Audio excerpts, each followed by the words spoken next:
Welcome to Penrose Learning, where we make understanding easy. You start by confirming basics that matter. Check the device IP and the SSID you'll use.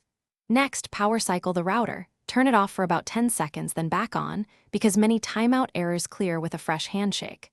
Once the router boots, reboot your device so it requests a new lease. Make sure to reconnect to the same SSID. If there are multiple bands, note which one you use.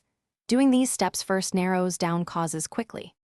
Once done with reboots, update firmware on the router and install the latest network drivers on your device, because outdated software often causes disconnects.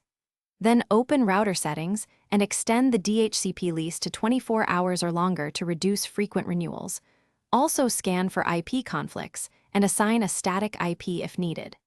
If timeouts persist, change the wireless channel or move between 4 GHz and 5 GHz bands to avoid interference. These steps target the tricky middle causes directly. You finish by verifying results.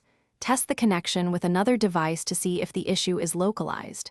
If the timeout remains, reset network settings on your device, make a router backup, then perform a factory reset only if necessary. After resetting, reconfigure SSID, password, and any custom settings. If you still face timeouts, contact your ISP to check line quality or swap in another router.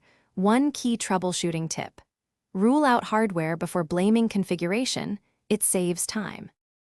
Thanks for watching. If this was helpful, leave a like and consider subscribing. See you next time.